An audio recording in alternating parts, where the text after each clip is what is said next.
I'm Insomniac, and this is the Benyar, or however you say that, BY-5176M. That's a catchy name.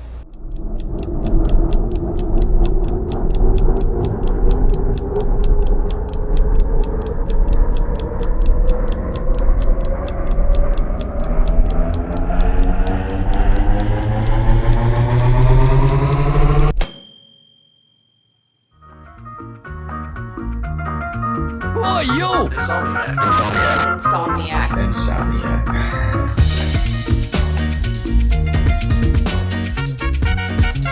Before we get this review started, big shout out to Anthony. The last couple of watches you saw on this channel were also his watches that he sent in to be reviewed. If you have any watches you want to see reviewed on this channel, email me at shouldItimethis@gmail.com. I will tell you where to send the watches. They will be reviewed, insured, and sent back. So let's address this ahead of time before we get into the normal, usual sections that I get into. This is clearly a Chinese copy of a Rolex Milgauss, specifically model, I have it in my notes here, 116400GV. So this is basically a clone of that particular Rolex. But what I want you to do ahead of time in this whole video, before you leave angry comments down below, is calm down. I am not going to be comparing this in terms of actual quality or competitiveness to the Rolex Milgauss, but because it is a direct aesthetic copy, I'm going to be making a lot of aesthetic comparisons to the actual Rolex. So like I said, there will be aesthetic comparisons. I am not comparing this watch in terms of build quality and value or anything like that to the actual Rolex. So just keep that in mind. Okay, let's get into the watch. The case on this piece is interesting. What it lacks in proper Rolex tribute, it makes up for with unnecessary extras. What I mean is this: the Rolex model that this watch is modeled after has a bezel that isn't as steep as the one on this watch. The one on the Rolex flows better with the case, and the Rolex has a solid case back. As a side note, you're going to see a lot of fingerprints on this watch through the whole review, and I'm going to try to keep wiping it off, but this is one of the most fingerprintingest cases and bracelets that I've ever seen in my life, so you're going to see a lot of fingerprints. Anyway, let's keep moving on. The overall curvature of the sides of the case, and not surprisingly the machining and overall quality of the shape, are better on the original as well, but that's forgivable being that this watch costs literally 100 times less. But what this case lacks in machining, it makes up for with the watch equivalent of sticking rhinestones on boring shoes back in the 90s. Shiny things! First of all, we have a polished case and crown here. All of it, including the case back. We also have an exhibition case back, as you can see here, which in my opinion is an odd choice, being that what you see through this window is an undecorated and unbranded Chinese movement. So yeah, that's what you see through the exhibition case back. If they would have went with a solid case back here, it would have hidden the not so attractive Chinese movement and added another point to the proper Rolex copy list. One of the positives here though is the finishing of the case.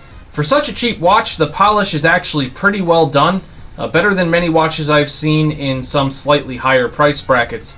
And the crown, although plain, is grippy enough for easy winding of the movement, so actual Rolex aside, this is a decent looking case.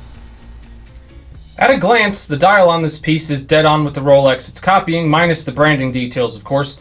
But look closer and you can see many things that could be considered deficiencies, but to be fair are just typical and even acceptable for a watch at this price point. The base of this dial is done in brushed blue sunburst, and points to this company for doing a fairly good job here. It's a nice looking backdrop, and the sunburst effect, depending on how you move it in the light, is actually really nice here, giving you everything from velvety bright electric blues to a deep midnight blue. At the outer edge of the dial, you have a small white printed minute track with orange minutes or second numerals every 5 minutes. Below that, you have fairly shallow applied polished hour markers filled with lume. The borders are thin and the polishing is just okay, but it looks pretty good at a glance. Towards the center of the dial, you have the Benyar, or however you say it, I honestly have no idea how to say that, logo and name printed under the 12. And above the 6, you have general text about the watch, including automatic, water resistant, and 5 bar/50 meters. Last, you have the hands. Your hour and minute hands are polished, and they're polished better than the hour marker borders. They have lume fillings inside both hands, and they're the right shape for this watch. But they're significantly thinner than on the Rolex it's emulating, and in my opinion, too thin for this dial overall. The orange second hand is nicely done, It's the right shape and overall has the right details to mimic the original Rolex. My biggest complaint with the handset though is its length. It's not that large of a dial to begin with, so I'm not sure why they couldn't make a slightly larger set. It's a bit too short, both for my personal tastes and in comparison with the actual Rolex it's modeled after. The minute and hour hands, as well as all 12-hour markers, are filled with lume.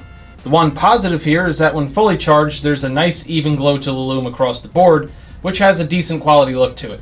The negatives, though, are the lack of brightness and its overall lack of charging capability. This is the lume with a direct lume charge, and as you can see, it isn't that bright and doesn't last very long. If you just go from a bright room out into the dark, you barely see anything. It really doesn't pick up light very well, unless we're talking about close, direct light source or the sun. Time at a glance is pretty solid. The hands and markers contrast well against the blue dial. The hands all have fairly defined tips, and because it's a time-only piece, there are no complications cluttering the space. So despite the fact that the minute track is tiny and the hands are too short, it's pretty easy to tell the time on this piece at a quick glance.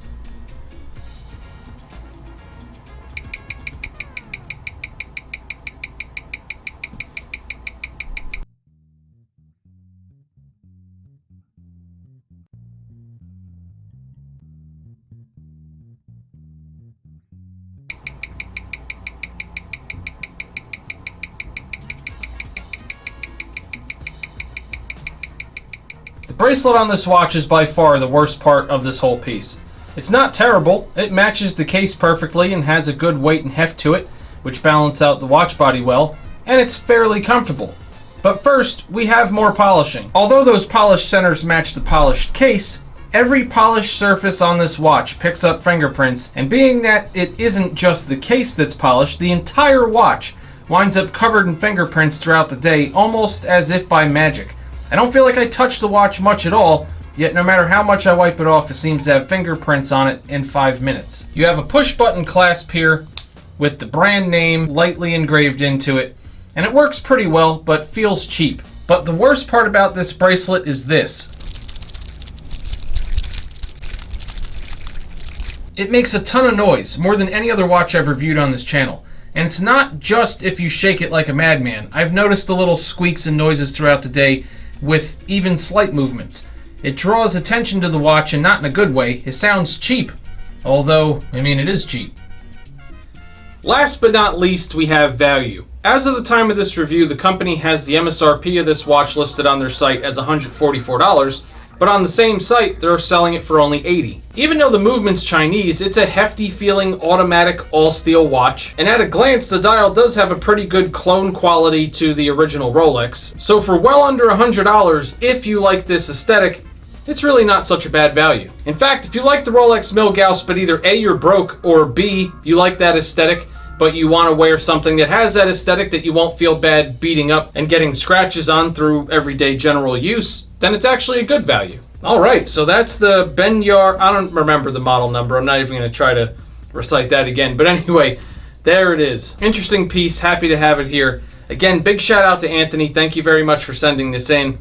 Make sure you subscribe, I have a lot more watch reviews on the way, quite a few cool pieces.